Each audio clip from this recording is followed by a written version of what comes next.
Muito bem, vamos então aqui. Chico Xavier Pede Licença é o nosso livro de estudos, um livro que traz mensagens de diversos espíritos através da psicografia do Chico e com comentários de José Herculano Pires. Nós vamos aqui então iniciar o nosso trabalho a partir do tema número 22, Na Língua dos Homens. E aqui então, né, só para a gente contextualizar, nós teremos aqui vários trechos, na verdade, não serão mensagens dos espíritos, né, mas será aqui a participação do Chico no Pinga Fogo, né, ou nos Pinga Fogos.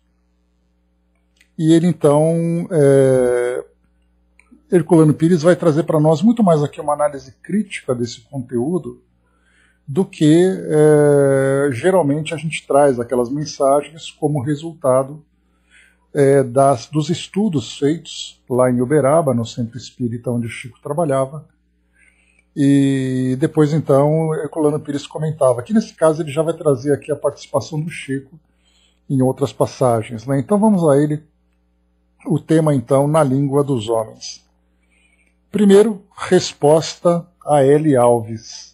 Né? Antes de pegarmos aqui a resposta, nós vamos aqui para o livro do Pinga Fogo, e diz assim para nós: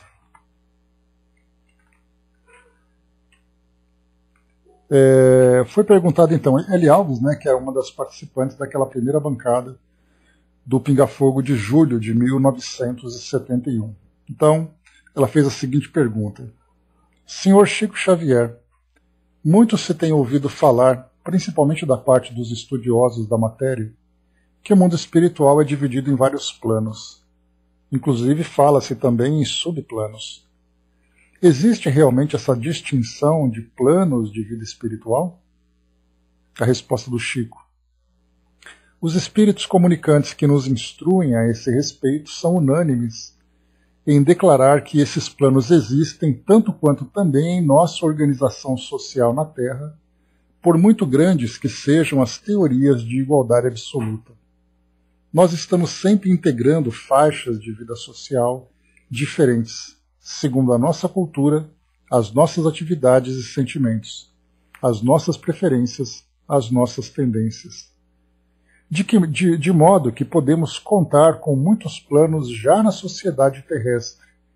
Além desse mundo, a sociedade espiritual se divide em diversos planos.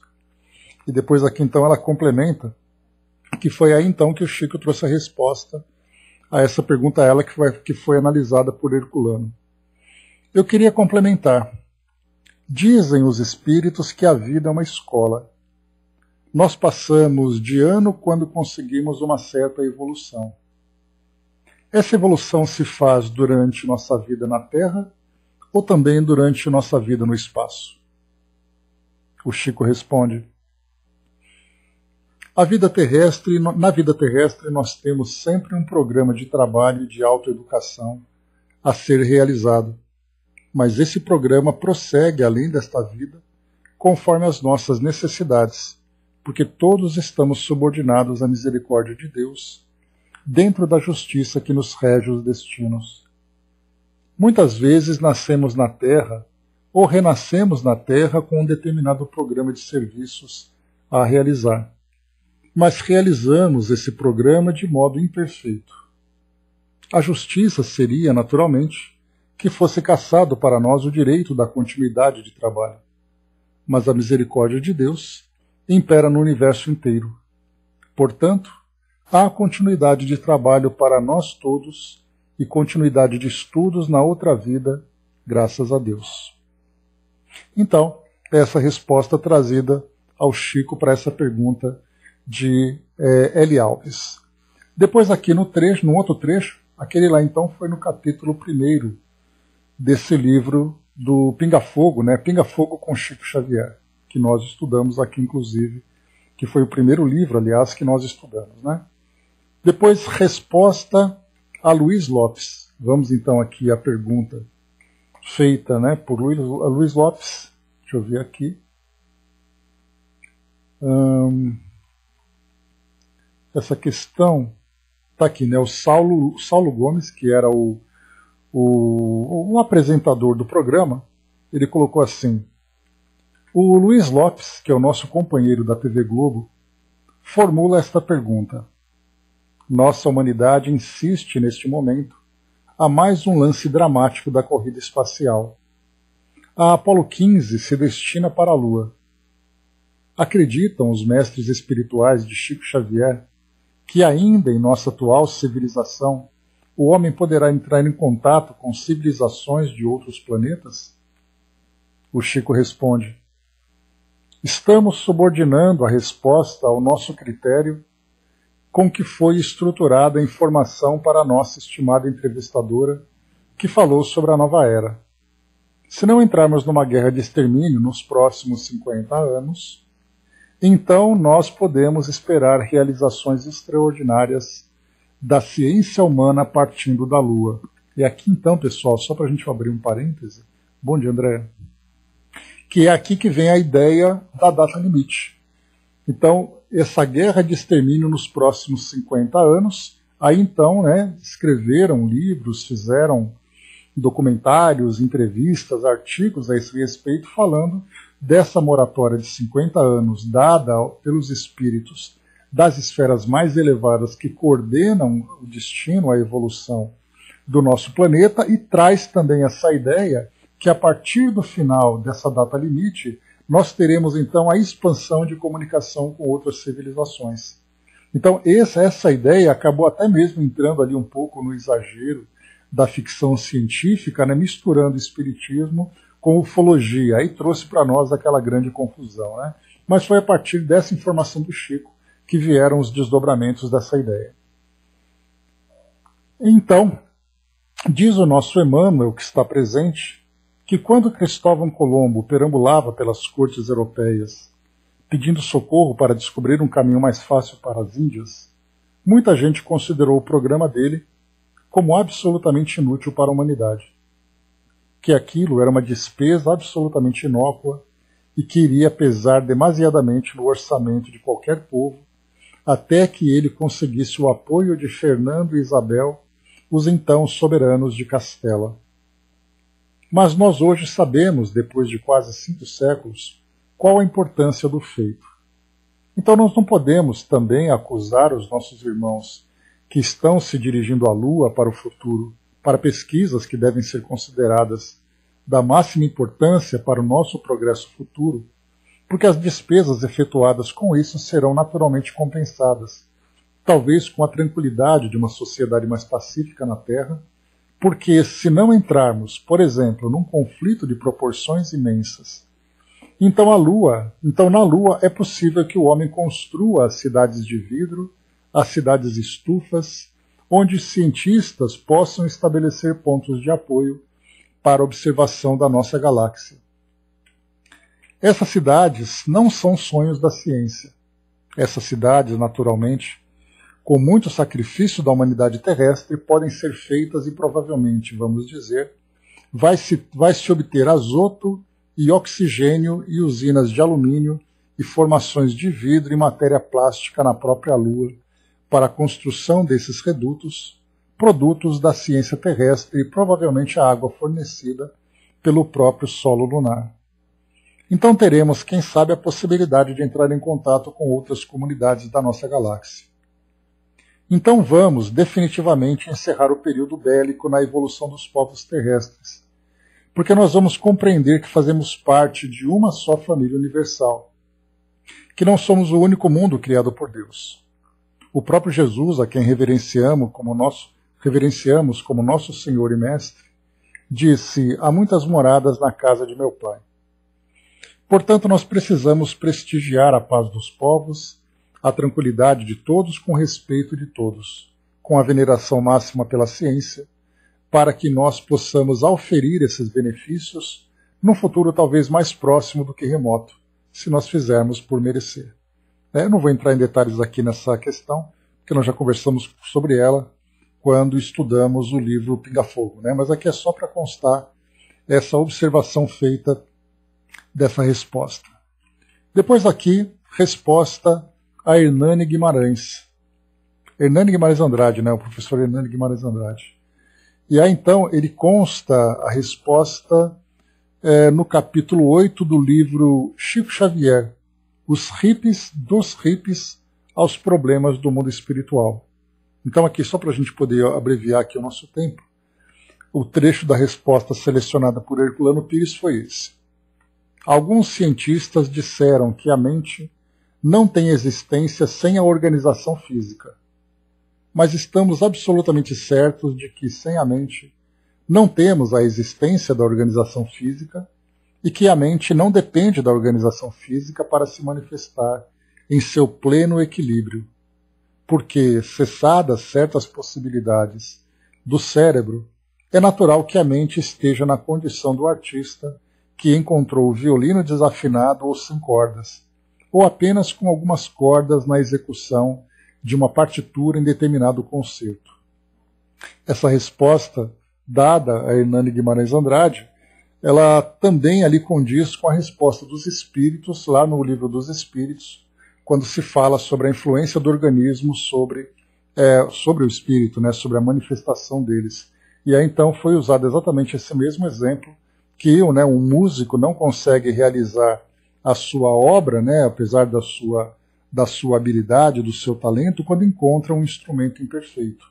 Então aqui, essa resposta é dada, então, mostrando que o cérebro é o órgão de manifestação da mente, mas que a mente não é, né, necessariamente um efeito do cérebro, mas ele é, na verdade, ali, né, o princípio inteligente que se manifesta. Depois, resposta a Durval Monteiro, também do mesmo livro, Chico Xavier, dos Hippies aos Problemas do Mundo. Interessante esse livro aqui para debates filosóficos, e de repente a gente coloca ele na nossa relação. O trecho é o seguinte, então, capítulo 17. O problema dos transplantes deve merecer o nosso respeito. E vamos pedir para que a nossa ciência médica continue para frente, conquanto não deva desprezar os órgãos chamados plásticos, tanto quanto possível, na substituição dos órgãos do veículo físico. Né? Então aqui, quando se fala, né, por exemplo, o coração artificial, então alguns órgãos artificiais foram aqui considerados nesse livro, trazido aqui pelo Chico. Mas muito bem, esses quatro trechos que foram selecionados, resposta a L. Alves, resposta a Luiz Lopes, resposta a Hernani Guimarães Andrade e resposta a Durval Monteiro, Herculano Pires, então, ele traz para nós um texto de reflexão chamado As Metáforas Óbvias. Né? Então aqui, irmão Saulo traz a seguinte consideração. Oferecemos uma pequena amostra, bom dia, dona Miriam, oferecemos uma pequena amostra na linguagem empolada, povoada de metáforas óbvias e gastas, que Chico Xavier teria usado nos 2 pingafogos do Canal 4, segundo afirmou a revista Veja em 2 de suas edições.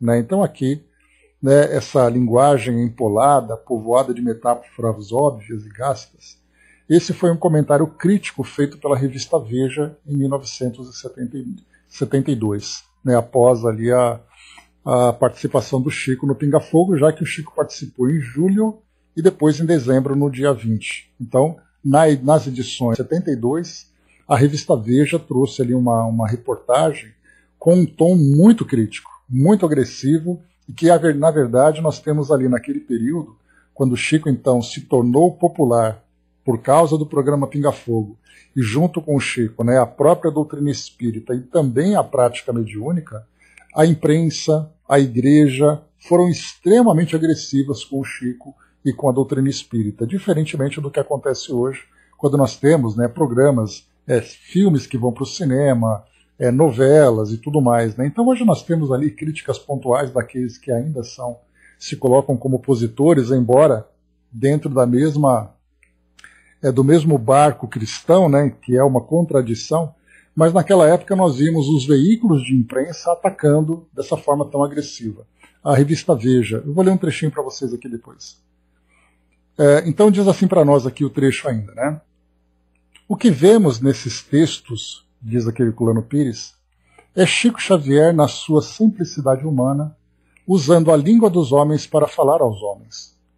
É natural que se tenha servido de algumas imagens, como no caso das relações da mente com o cérebro, para que as pessoas pouco afeitas aos problemas espirituais não encontrassem dificuldade na compreensão das respostas.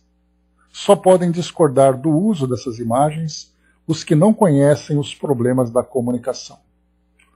A agressão a Chico Xavier pela referida revista exige pelo menos esse desagravo objetivo. Não fazemos uma contestação, oferecemos amostras para o julgamento daquelas pessoas que não tiveram a oportunidade de ouvir os programas. Se essa linguagem é empolada e óbvia, não sabemos a que recursos o médium devia recorrer para a expressão do pensamento dos espíritos e do seu próprio. Por outro lado, não se deve esquecer que Chico Xavier falava em tom de conversa, procurando esclarecer problemas que, em geral, exigiriam longas explanações. Pelo que se depreende da crítica agressiva e desrespeitosa, a figura de um homem que consagrou toda a sua vida ao serviço dos semelhantes, sem auferir disso o menor lucro em qualquer sentido, o redator de Veja não foi capaz de ver o que se passava. Esperava de Chico Xavier uma linguagem sobrenatural, talvez na língua dos anjos. Mas Chico nunca pretendeu pertencer a outra espécie que não fosse a humana. Respondeu, como sempre, na língua dos homens, embora num tom de humildade e compreensão para que muitos homens não podem alcançar.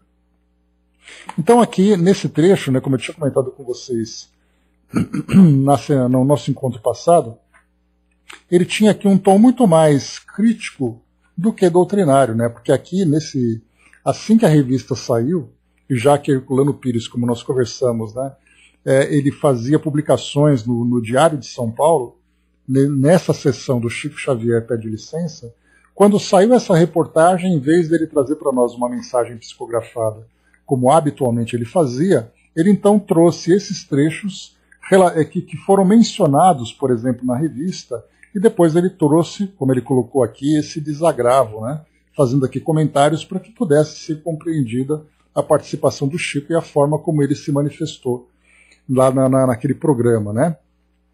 E aqui, só para a gente ter uma ideia, eu peguei aqui um trechinho pequeno de um material muito interessante, que é o... Espera só um pouquinho aqui... Que é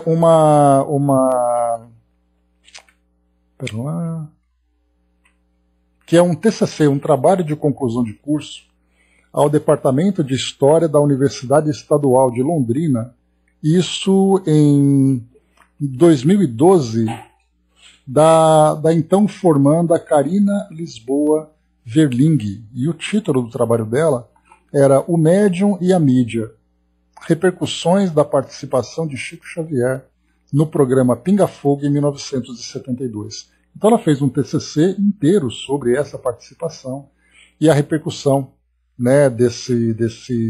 desse programa. Então aqui, só para a gente poder ver aqui aqui o resumo do trabalho, ela colocou assim: nos últimos anos o espiritismo vem ganhando enorme destaque midiático, principalmente após o centenário de Chico Xavier.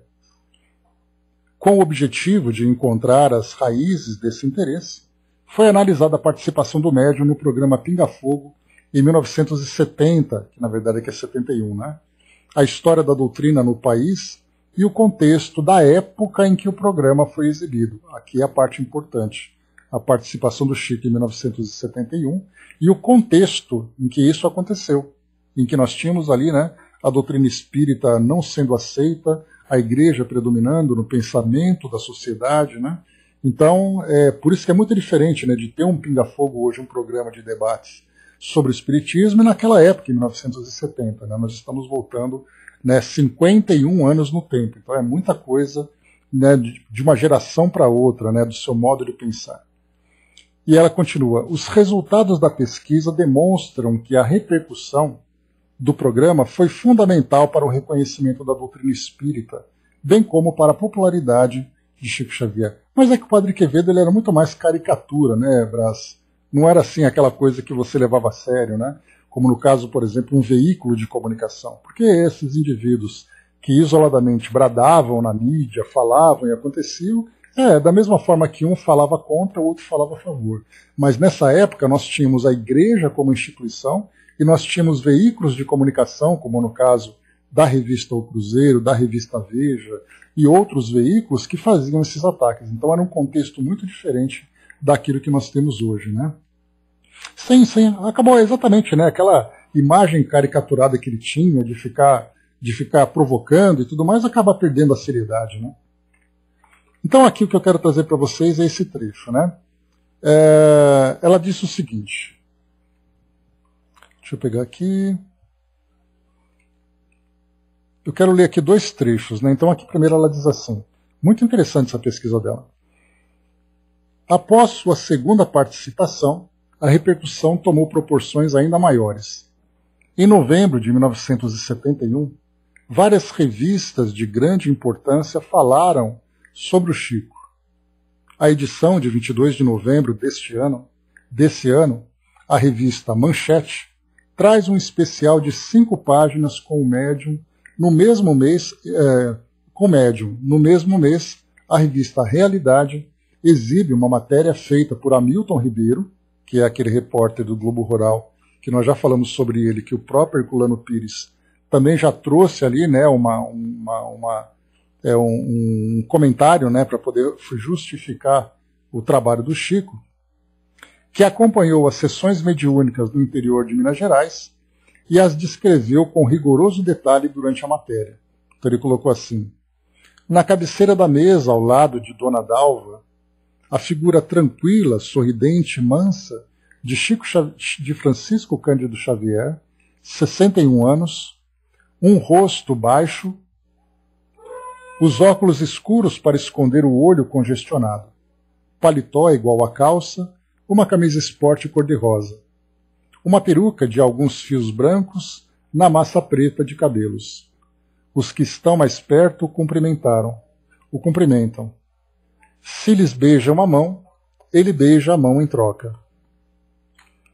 Entretanto, as revistas não procuravam apenas exaltá-lo.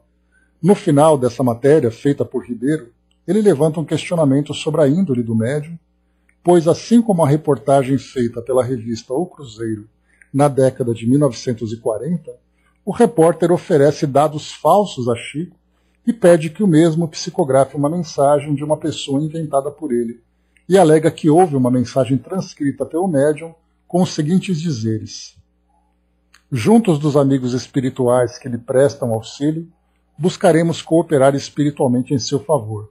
Jesus nos abençoe. Né? Então o Hamilton Ribeiro simulou essa pessoa, apresentou para o Chico e o Chico trouxe essa resposta. E exatamente esse mesmo trecho que nós lemos, acho que as 6 ou 7 mensagens anteriores aqui no nosso livro Chico Xavier Pede Licença, o Herculano Pires faz uma referência exatamente a esse trecho, dizendo, né, que se ele inventou essa mensagem, né, a resposta era exatamente para o próprio repórter. E continua aqui para nós, para a gente chegar na revista Veja. Muitos indagaram Chico por essa psicografia e ele sempre respondia que quando o nome do falecido foi inventado, a consulta valeria para o inventor. É Hamilton Ribeiro, é esse mesmo. Ele era repórter, foi correspondente de guerra e foi lá no Vietnã que ele acabou perdendo mesmo a perna e ele atua até hoje, né, no Globo Rural. Ainda no mês de novembro, aí então eu quero fazer essa referência da revista para vocês. Isso, aí foi em 40 lá na revista Cruzeiro. Ainda no mês de novembro, a revista Veja também ataca Chico em uma de suas matérias, a qual intitula O Astro Incrível, dizendo não entender o sucesso do programa ao exibir uma figura tão desinteressante quanto Chico Xavier. E aqui então o trecho da revista. A maior atração da televisão brasileira em 1971 contraria algumas das regras mais elementares do fascínio sobre grandes públicos. Tem voz monótona, efeminada, demora-se mais que o necessário, mesmo nas explicações mais simples. Usa uma linguagem empolada, povoada de metáforas óbvias e gastas. Praticamente não se movimenta em cena. Sentado, balança-se o tempo todo na poltrona, de modo irritante. Então esse aqui é o trecho da reportagem a que Herculano Pires faz a referência, né? Ele coloca ainda: tal matéria causou revolta nos leitores. 3 meses após a sua publicação, ainda podemos observar a seção do leitor reclamações sobre a mesma, como a de Jairo Silvestre Santos. É aqui então um comentário de um leitor, né? Só para a gente finalizar aqui. Querer ignorar ou diminuir a importância de Chico Xavier como legítima expressão da cultura brasileira é sofrer de amnésia. Para nós espíritas, ele é um médium, um veículo de manifestação dos espíritos superiores. Veja, com a excelente equipe de repórteres que possui, deveria rever o assunto e buscar uma resposta válida, sincera, honesta e sem prevenções para a questão. Aí depois aqui a gente teve um fato curioso, né? A reação católica perante o grande sucesso de Chico foi diversa. Então, quer dizer, a imprensa atacou dessa forma. Aqui a igreja teve uma outra postura. Ainda em novembro de 1971, o padre Mauro Batista, responsável pela cadeira de Problemas Filosóficos e Teológicos do Homem Contemporâneo, na Pontifícia Universidade Católica de São Paulo, fez um convite à Federação Espírita Brasileira para enviarem um representante para ministrar cursos sobre a doutrina. Então, Herculano Pires, que esteve presente no programa, deu 6 aulas nos períodos da manhã, tarde e noite, com duração de 2 horas cada, que foram assistidas por 500 alunos da PUC. Aí a gente lembra que o próprio Herculano Pires também comentou aqui nessa mesma revista, num dos seus artigos, que ele tinha realmente ido até a PUC participar de um grupo de estudos de várias religiões, em que ele, durante 6 aulas, durante 6 dias, fez essa apresentação de 2 horas falando sobre a doutrina espírita. Tá? Então, nesse trabalho muito bacana, né, que foi aqui publicado, nós temos então aqui esse comentário de Herculano Pires, trazendo essas respostas, e depois aqui escrevendo esse artigo Metáforas Óbvias, que foi mais uma vez publicado lá na revista, no Diário de São Paulo, para poder ali, né, defender o Chico dessa matéria que foi feita após essa publicação. Então esse daqui, né, exatamente, né, fez exatamente crescer, que é o que Kardec tinha também recebido de orientação dos espíritos. Bom dia, Elcio. Que o Chico que Kardec tinha recebido de orientação dos espíritos quando do Alto de Barcelona. Né, quando ele falava assim, olha, os livros, né, que eram cópias do Evangelho segundo o Espiritismo e do Livro dos Espíritos. Então foi queimado em praça pública, naquele alto, né, a partir ali do Cardeal de Barcelona e tal. Isso, o filme de Kardec mostra isso. Aí então os espíritos disseram, olha, fica tranquilo, porque isso vai ser, na verdade, uma divulgação do Espiritismo.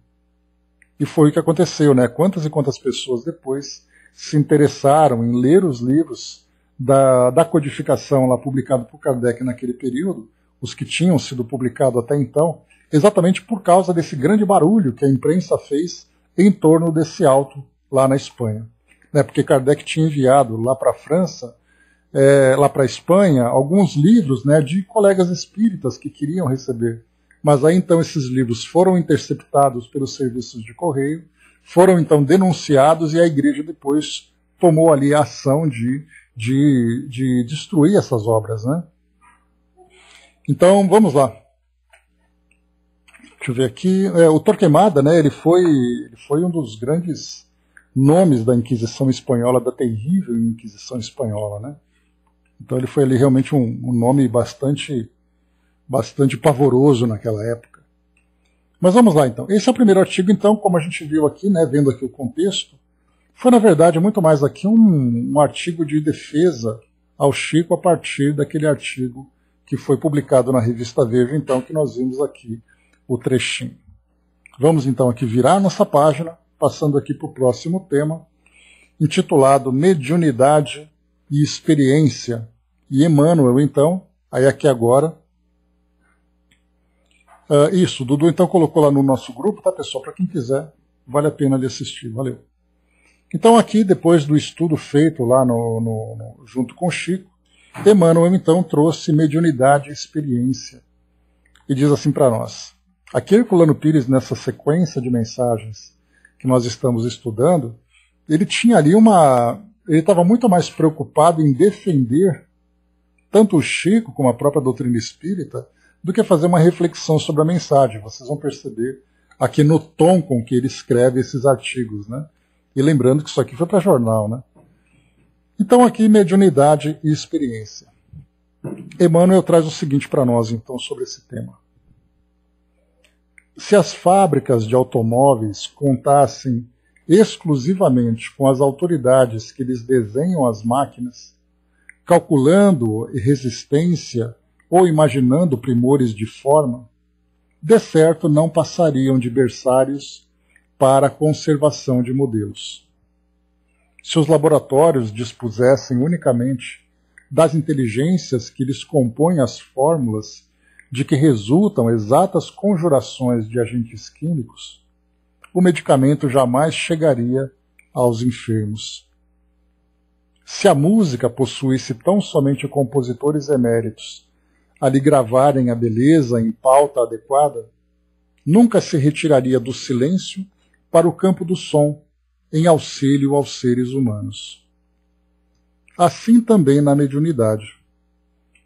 Se as ocorrências mediúnicas devessem apenas contar com a presença dos estudiosos e analistas que lhes investigam as manifestações e lhes colocam as afirmativas à prova, o intercâmbio espiritual feneceria por inexistente. Sem dúvida, precisamos de especialistas e técnicos em todos os campos da teoria, mas não podemos desprezar a prática dos ensinamentos que se refiram a progresso e aperfeiçoamento, e nem desprestigiar aqueles que a ela se dedicam, empregando o máximo de si próprios em favor dos semelhantes. Sem mecânicos e motoristas, que muitas vezes arriscam a vida em louvor do próximo, o mundo não disporia do automóvel ganhando tempo. Sem operários e distribuidores a despenderem grande esforço, o remédio não alcançaria os doentes. Sem executores que lhes ofereçam atenção integral, a música não sairia das notas escritas. E sem instrumentos que se disponham a suportar obstáculos e problemas, dificuldades, improvações em benefício da causa do amor e da verdade entre as criaturas, efetivamente a mediunidade não serviria para ninguém. Então aqui, né, enquanto Herculano Pires vai fazer uma defesa do trabalho de Emmanuel, aqui, né, na psicografia, nós vamos analisar a mensagem em si, a princípio.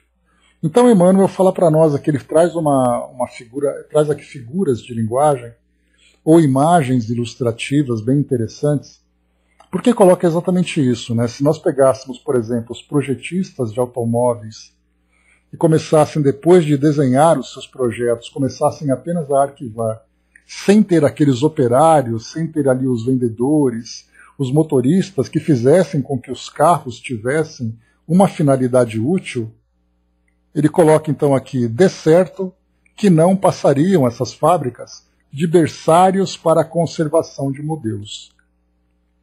Nos laboratórios, onde nós temos ali químicos e farmacêuticos, trabalhando intensamente na produção desses agentes químicos, com as suas combinações, os seus experimentos e tudo mais, sem ter aqueles operários para a produção desse medicamento e a sua distribuição, o medicamento jamais chegaria aos enfermos, como coloca Emmanuel.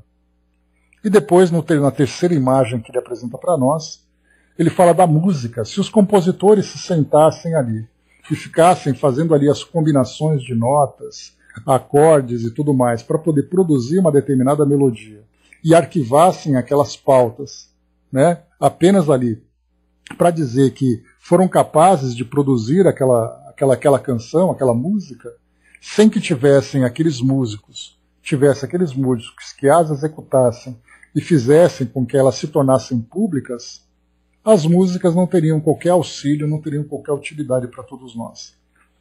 Assim também acontece com a mediunidade. Então a gente vai lembrar aqui que Emmanuel trouxe esse texto baseado naquilo que foi estudado naquele grupo de estudo. E quando ele fala sobre essa importância daqueles que são os estudiosos, quando ele diz assim, né? Se as ocorrências mediúnicas devessem apenas contar com a presença dos estudiosos e analistas que lhes investigam as manifestações e lhes colocam as afirmativas à prova, o intercâmbio espiritual feneceria por inexistente. Ou seja, se nós tivéssemos apenas estudiosos da doutrina, mas sem os médiuns que trabalhassem efetivamente para permitir que os espíritos trouxessem suas ideias, a mediunidade não teria qualquer utilidade.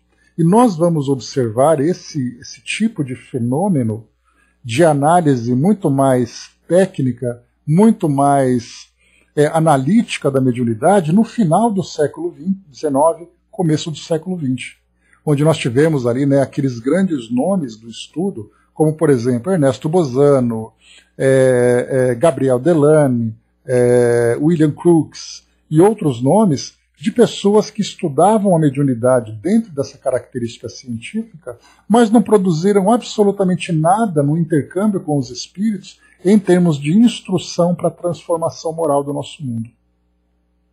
Então eram realmente indivíduos que se dedicavam a esses estudos, mas eles sequer se consideravam espíritas, se consideravam pesquisadores da mediunidade.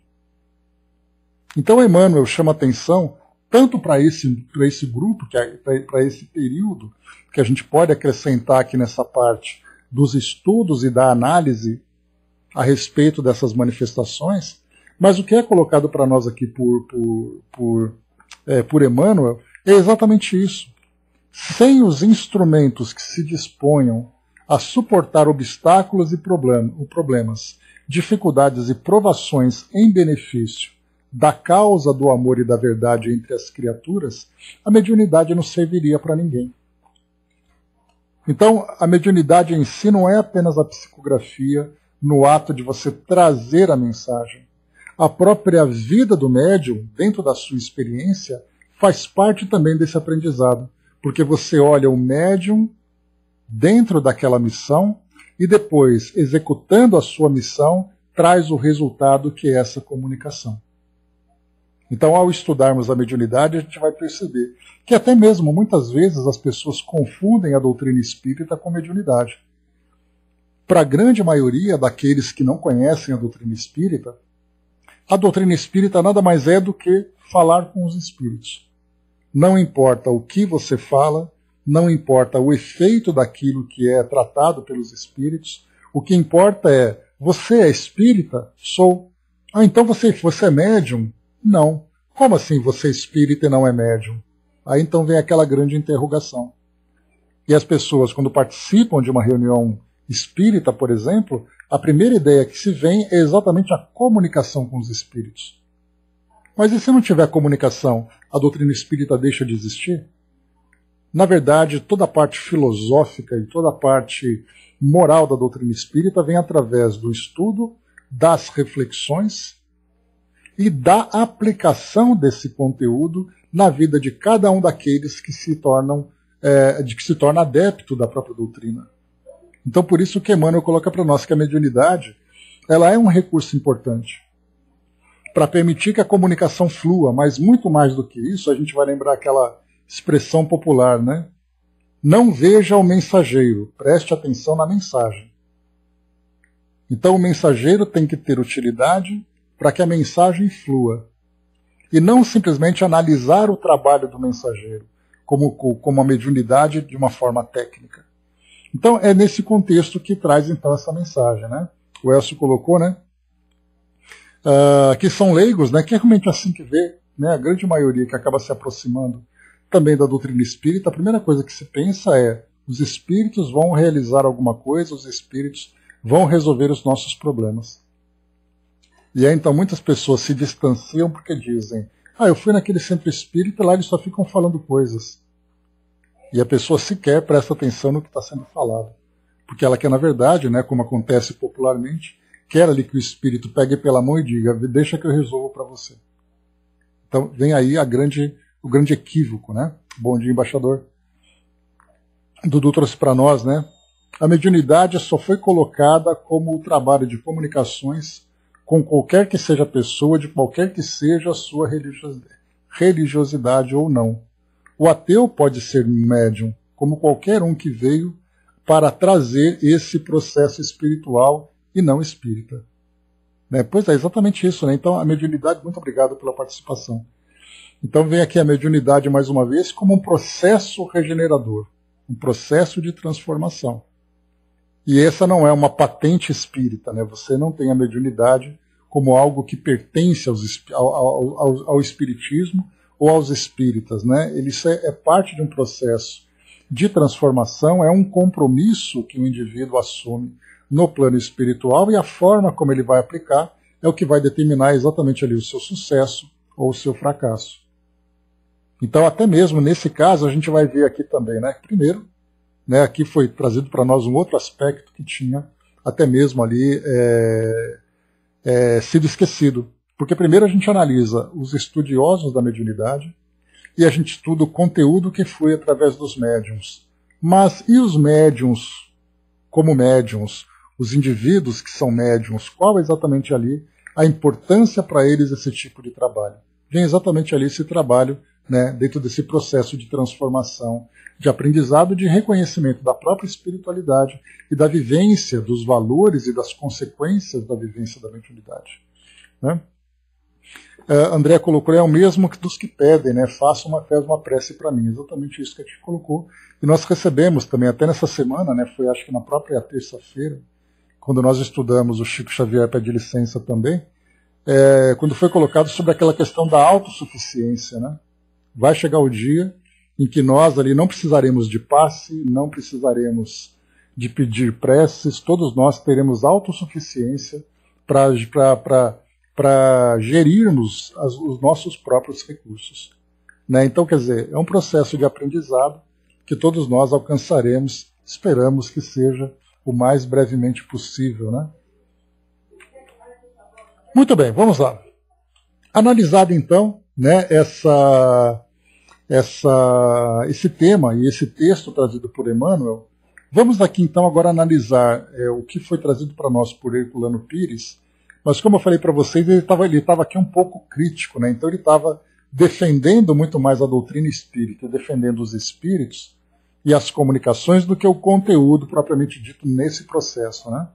Então, forma e linguagem é o texto, é o título do seu artigo. A mensagem mediúnica na forma de mediunidade e experiência de Emmanuel é geralmente considerada inócua por certos estudiosos do Espiritismo. Ou seja, né, quando um estudioso do Espiritismo lê uma mensagem como essa, ele vai dizer assim, mas que bobagem escrever uma coisa como essa tão óbvia. Qual a utilidade disso? Essa é a visão daqueles que são os grandes estudiosos. Por isso que Herculano Pires traz aqui a defesa para essa mensagem, né? A Angelina colocou, né, alguns chegam e perguntam, não posso conversar com os espíritos? Pois é, nós tivemos, inclusive, né, para o pessoal aqui da nossa equipe do atendimento fraterno do Espiritismo.net, nós tivemos uma comunicação de um homem, né, que ele escreveu assim, eu estou escrevendo para vocês porque eu quero uma resposta dos espíritos para a minha condição. Ele tinha uma condição de imobilidade, de limitação física, e a vida dele era uma vida muito infeliz e tudo mais. Ele falou assim, olha, se vocês não trazem comunicação dos espíritos, não precisa nem me responder. Porque eu quero saber o que os espíritos têm para me dizer. Ou seja, né, ele já estava assim bem angustiado e revoltado com a situação que ele vivencia. Então ele exigiu que a resposta fosse mediúnica. Se não fosse possível, que a gente não retornasse para ele. Né? Então a gente vê que muitas pessoas são assim. Mas vamos em frente, vai. Herculano, então, ele falava sobre isso, que para muitos estudiosos, essa mensagem, não, Brasil, ele estava, na verdade, revoltado. Porque ele queria, assim, a situação dele era muito difícil, ele queria que uma revelação fosse trazida para ele que justificasse aquilo que ele está vivenciando. mas nós encontramos a arrogância também. Que muitas pessoas chegam com toda aquela autoridade e dizem assim, olha, o que você vai me dizer não interessa, eu quero conversar com o pessoal das esferas mais elevadas. Né? E realmente essa arrogância também faz parte desse tipo de conduta. Mas cada um no seu tempo, né? Mas vamos lá então, pessoal. Antes de começarmos aqui, só pegar aqui esse trecho, esse texto que chegou para nós mais uma vez, obrigado. Temos que retirar o pensamento de que o médium é um ser bom, quando todos são os que moralmente têm, na sua ignorância, a mediunidade ostensiva, e o fazem. Muitos são os presidiários com essa característica, e por erros da sua índole moral, estão colocados em celas.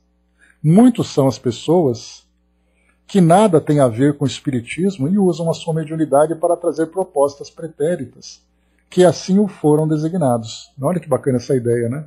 Porque realmente a ideia de médium, quando você fala, vai com Deus, Marion, até amanhã.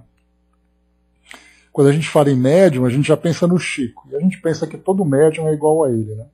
Que apesar dele mesmo ter ali as suas limitações e ter ali as suas lutas íntimas, né, dentro desse campo da mediunidade. E aí então, exatamente, né, como eu gosto de brincar com vocês, quando vocês andarem nos corredores, né, do centro espírita e alguém aparecer com um crachazinho de médium, você não dá parabéns, você fala bem feito. Né, porque a mediunidade vem exatamente como um processo de transformação, vem como um processo de aprendizado. E para muitos médiums, né, esse processo ele é muito exigente e muito doloroso também. Né, então, por isso, essa questão da mediunidade vir, e não apenas, como foi lembrado aqui pelos nossos amigos, não apenas para espíritas, mas quantos, né? Se nós pensarmos, por exemplo, que nós temos no Brasil, segundo o último censo que foi feito em 2010, né, uma média de 25 milhões de adeptos do espiritismo, e desses 25 milhões a gente coloca ali alguns desses, né, uma porcentagem, por exemplo, de talvez 40%, não sei, estou chutando, 40% de médiums. Imaginemos quantos são aqueles que são médiums e não são espíritas, já que a doutrina espírita se encontra muito mais presente e difundida aqui no nosso Brasil. Mas, por exemplo, você vai na China. Na China não tem médium? Você vai na Mongólia, você vai na Inglaterra, você vai na Mauritânia, você vai na Bolívia. Em todos os lugares do mundo nós vamos encontrar médiums, porque a mediunidade ela não é geográfica. A mediunidade é um atributo humano para que nós possamos, então, observando a sua finalidade em termos de ferramentas de evolução, que se encontra ali presente em todos os indivíduos aqui no nosso mundo, nos mais variados graus.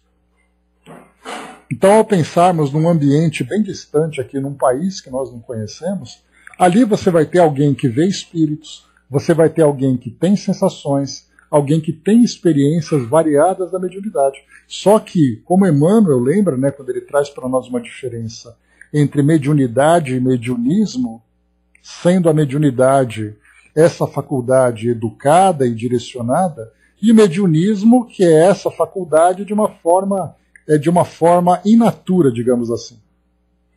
Sem estar bem direcionada, sem estar bem desenvolvida e aplicada. Então, quantos e quantos são aqueles que trazem a mediunidade? Crianças, jovens, adultos, homens, mulheres, ricos e pobres, em todos os lugares. E, na verdade, nós não vamos ver médiuns espalhados pelo mundo, mas nós veremos pessoas que têm a mediunidade como parte do seu processo evolutivo. Então a gente começa a expandir a nossa visão a respeito da mediunidade para poder trazer para nós exatamente esse entendimento de que aquele indivíduo que reencarna como médium tem ali a oportunidade, ou muitas vezes ali, né, ou tem ali como uma determinação, né, a sua transformação moral nessa relação mais próxima com o mundo espiritual. E continua para nós aqui.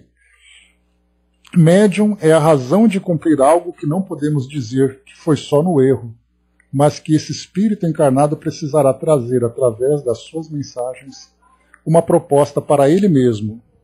Muita coisa que é trazida é para o próprio médium.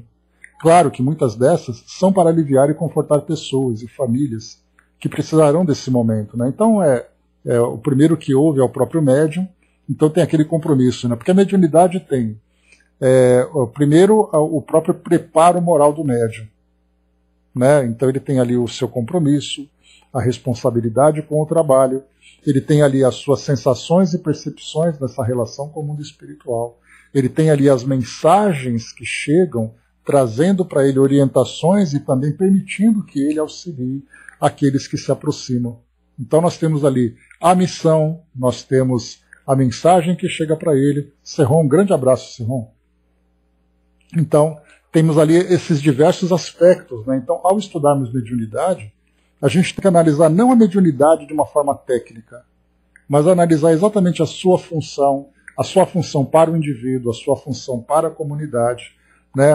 O objetivo de estabelecer essa comunicação entre os dois mundos, os espíritos que são beneficiados com a mediunidade do médium. Então, olha quanta coisa vai sendo ali observada, né? Mas nós estamos acostumados a olharmos a mediunidade como um fenômeno que nos impressiona. Porque nós somos impressionáveis, né? Mas aí a gente vai analisar que existe muito mais do que isso. Existem ali, né, objetivos para a faculdade mediúnica que nós simplesmente ignoramos ou desconsideramos, mas agora a gente começa a compreender os seus diversos aspectos. Então, muito bem. Obrigado mais uma vez, querido Serron. Então, aqui, Herculano Pires, para a gente poder só ver aqui essa defesa que ele faz, que essa mensagem, então, de esclarecimento que é trazida para nós sobre a mediunidade, né, e essas ilustrações, então ele coloca para nós que geralmente esse tipo de mensagem é desconsiderada pelos estudiosos do Espiritismo. E não apenas a mediunidade, né? Quantas e quantas são as mensagens que chegam para nós através de poesias, através de textos, muitas vezes considerados simples, que aqueles que se consideram grandes estudiosos leem e simplesmente desconsideram, porque eles querem, na verdade, informações, revelações, conteúdos de grande profundidade filosófica e tudo mais. Então, né, quando a gente pega esses muitos livros do Chico, as pessoas leem e falam, esse livro aqui tem essas mensagens repetitivas, genéricas, simplistas, que isso não me interessa. Eu quero coisa nova, eu quero novidade, eu quero coisa assim que provoque grandes sensações. Né? Ou mesmo que resolva o problema, mas aqui nesse caso, André, a gente vai olhar, né? Pois é, daqui a pouco, né, esperamos aqui que o nosso querido Alírio apareça também, para trazer mais um pouquinho dos seus versos. Então, por isso ele coloca, né? Então, eles trazem essa ideia de uma mensagem inócua, sem muito efeito, por dois motivos. Primeiro, pela construção figurada em linguagem redundante, com aparente desperdício de tempo e espaço. Então, você vai ler uma mensagem como se fosse ali, né, eu vou ler para vocês depois aqui, como se fosse uma parábola, falando de coisa simplista, né, mas aquele que busca algo novo, vê nessa mensagem algo sem grande valor em termos de material de estudo. E segundo, pela falta de elementos que provem a sua procedência espiritual e não apenas anímica. Isso porque uma mensagem como essa, alguém que tem um bom conteúdo de estudos é capaz de produzir uma mensagem e dizer que foi psicografada. Então, queria sim que viesse um espírito e trouxesse ali respostas enigmáticas, que trouxesse ali uma grande prova daquilo que ele está produzindo, né? E tudo mais, né? Então, como a gente vê aqui nesse texto, valeu, Elcio. Então, como a gente vê aqui nesse texto, é exatamente isso. Mas aí então o Herculano continua. Mas o próprio texto dessa mensagem traz a sua justificativa. A comunicação mediúnica é, antes de tudo, um processo de comunicação. Ou seja, não deve destinar-se exclusivamente a estudos e pesquisas no campo teórico. Sua finalidade prática é a sua própria razão de ser. A forma da mensagem acima citada não agrada aos intelectuais, mas corresponde às exigências da comunicação popular numa grande área demográfica. Sua estrutura didática e sua linguagem formalizada atende a um tipo médio de sensibilidade popular, facilitando a comunicação. Não importa o problema de identificação espirítica ou seja, se ela é realmente uma comunicação mediúnica. O que importa é levar ao povo um ensinamento de maneira ao mesmo tempo racional e emocional. Aos que reclamam contra o formalismo das comunicações mediúnicas de Emmanuel, não compreendem a importância prática do diálogo que ele estabeleceu e mantém há 4 décadas com vastas áreas da população, preparando-as pacientemente para a visão mais elevada da vida.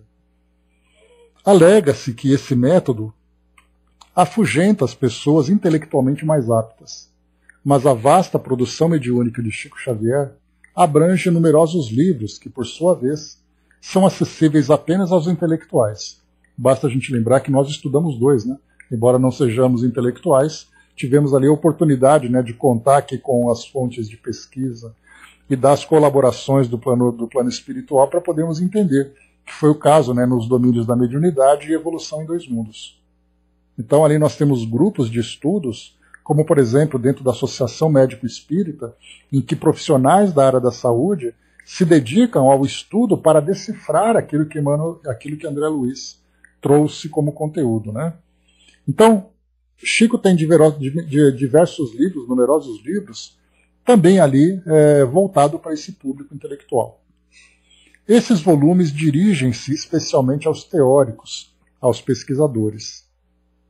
Como, por exemplo, né, no caso de Evolução em 2 Mundos, ao analisarmos, né, toda a parte biológica, toda a parte química, né, então tudo isso traz para nós ali uma visão muito mais, né, elementos muito mais de estudos do que de algo que você vai colocar em prática na sua vida.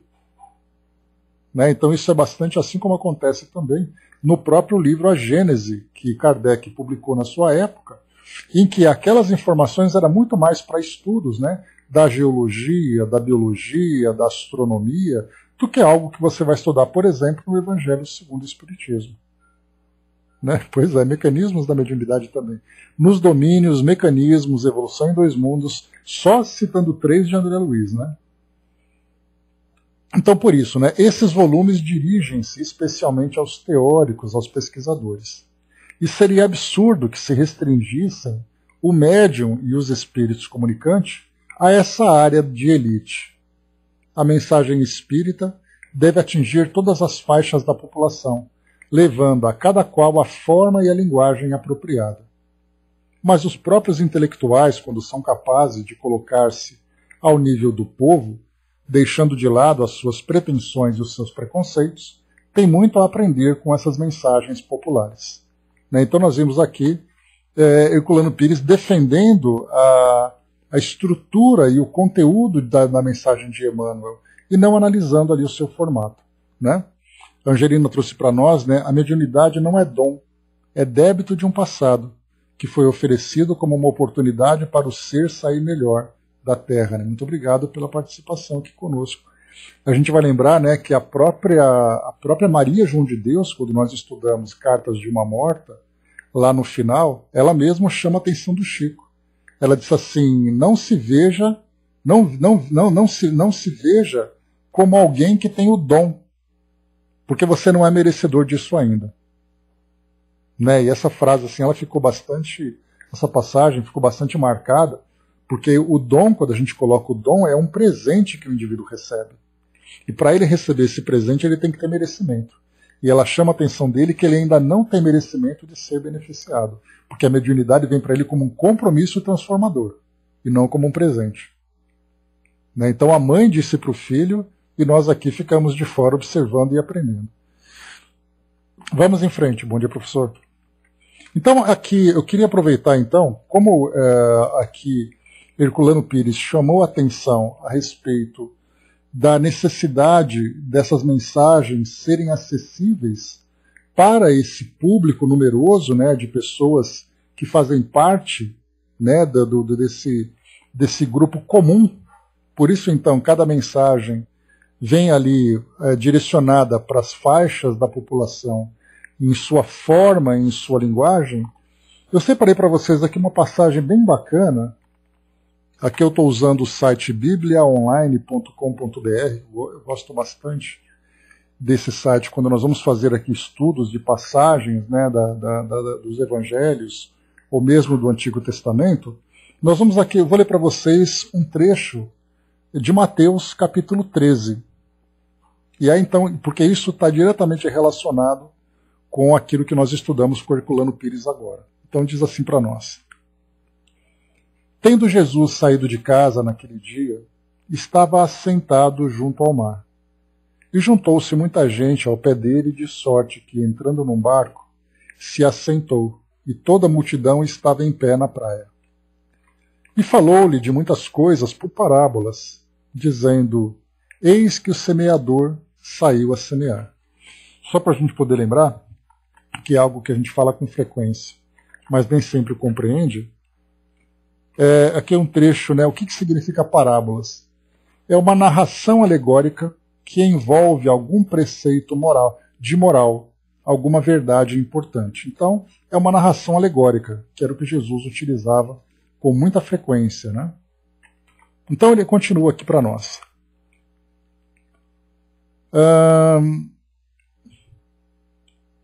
Eis que o semeador saiu a semear. E quando semeava, uma parte da semente caiu ao pé do caminho, e vieram as aves e comeram-na. E outra parte caiu em pedregais, onde não havia terra bastante, e logo nasceu, porque não tinha terra. E logo nasceu, e porque não tinha terra funda, mas o sol, porque não tinha terra funda, mas vindo o sol, queimou-se e secou-se, porque não tinha raiz. E outra caiu entre espinhos, e os espinhos cresceram e sufocaram-na. E outra caiu em boa terra e deu fruto. Um a 100, outro a 60 e outro a 30. Quem tem ouvidos para ouvir, ouça. E cercando-se dele os espíritos, disseram-lhe, por que lhes falas por parábolas? E respondendo disse-lhes, porque a vós é dado conhecer os mistérios do reino dos céus, mas a eles não lhes é dado. Porque aquele que tem se dará, e terá em abundância, abundância, mas aquele que não tem, até aquilo que tem lhe será tirado. Por isso lhes falo por parábolas, porque eles vendo, não veem, e ouvindo, não ouvem nem compreendem. E neles se cumpre a profecia de Isaías, que diz, ouvindo ouvireis, mas não compreendereis, e vendo vereis, mas não percebereis. Porque o coração desse povo está endurecido, e ouviram de mau grado com seus ouvidos, e fecharam seus olhos, para que não vejam com os olhos, e ouçam com os ouvidos, e compreendam com o coração, e se convertam, e eu os cure. Mas bem-aventurados os vossos ouvidos, porque veem, e os vossos ouvidos, porque ouvem. Porque em verdade vos digo, que muitos profetas e justos desejaram ver o que vós vedes, mas não o viram. E ouvir o que vós ouvis, e não ouviram. Escutai vós, pois, a parábola do semeador. Né? Então essa passagem da parábola fala exatamente isso, né? Porque fala em parábolas porque aquelas pessoas não são capazes de ouvir. E hoje nós temos a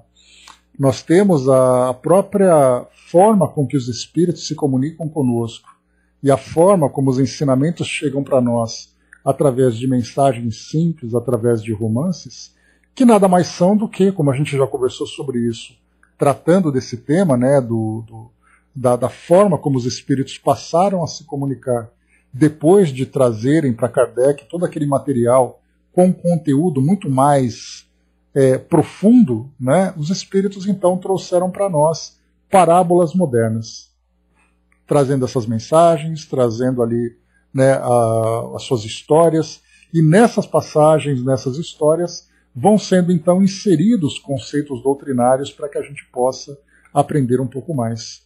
Né? Então por isso que é importante nós ficarmos atentos a isso.